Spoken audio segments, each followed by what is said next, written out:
Hey, what is up everyone? Sorry that it has been so quiet for the last weeks, but I mean, with the current circumstances, there's no need for excuse, I think.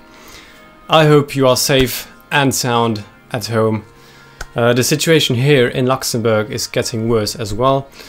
The population is being asked to stay home as much as possible.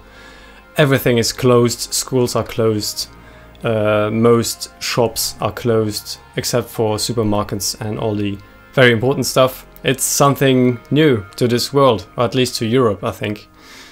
And it's going to be history. Nevertheless, today we're going to talk a bit what's going to come, hopefully, in the next weeks. There's a bunch, actually.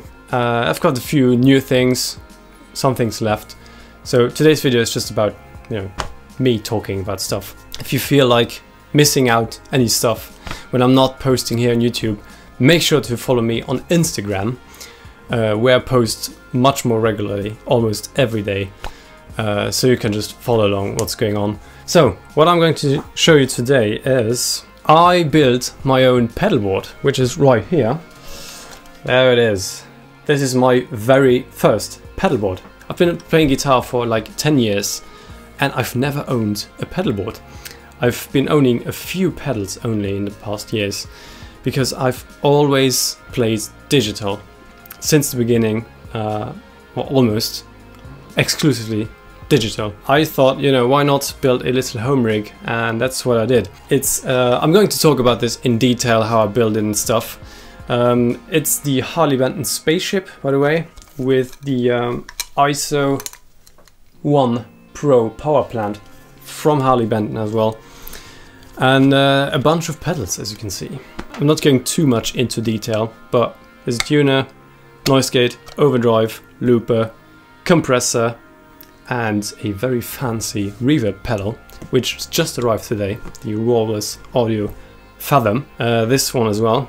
It's a fully analog compressor, very nice. This is what you've heard in the intro noodling. This plus my PRS MT15 on the clean channel, recorded through the torpedo captor. Yes, so much for that. On this note, I want to thank Ernie Ball for these cables, because a few weeks ago I received a message that I'm going to receive a package from the US, and if I didn't order anything.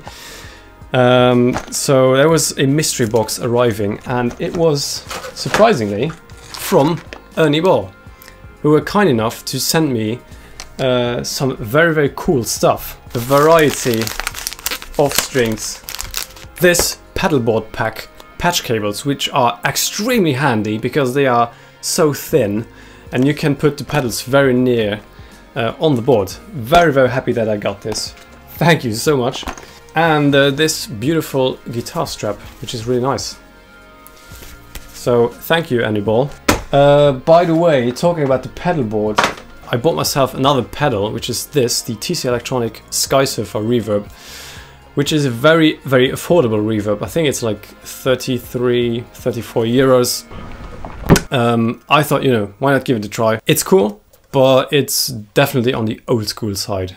I don't know, just it's nice for some applications, but not. And it's not good for those really ambient things like the Fathom can do. So yeah, I'm gonna keep it anyway. So more stuff that I got. This, I hope you can see it. This is a neck plate, a custom aluminum neck plate from Indra Guitars from the UK. Richard kindly sent me this to put onto the Strat project. I'm going to do this in the next days.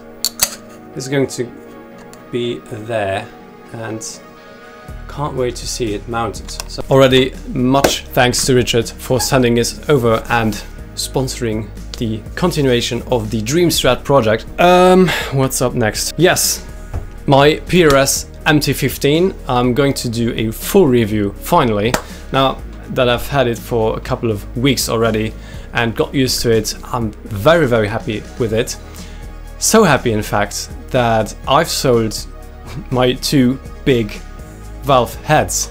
As you can see, there used to be a Laney Ironheart and an Angle Fireball right there. The Laney was shipped earlier last week, and on Saturday someone picked up the Fireball.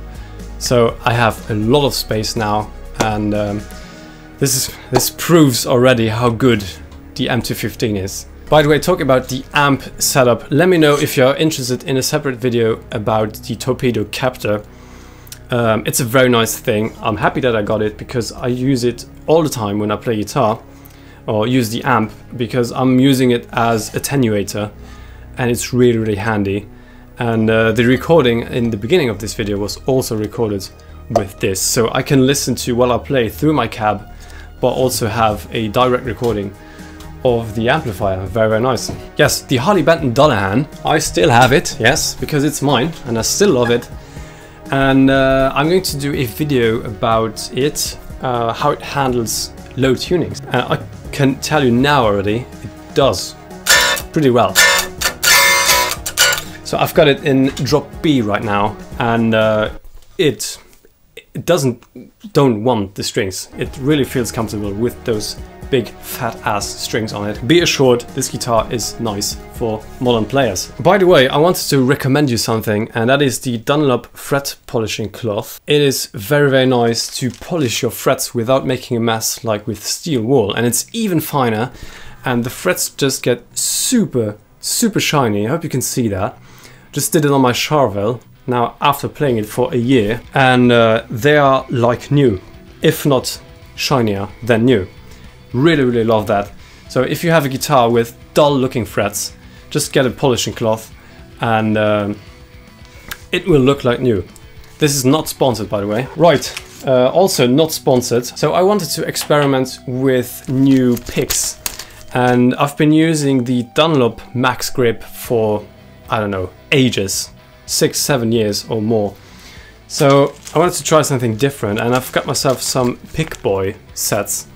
And these are really interesting. This is the Modulus Carbon Graphite.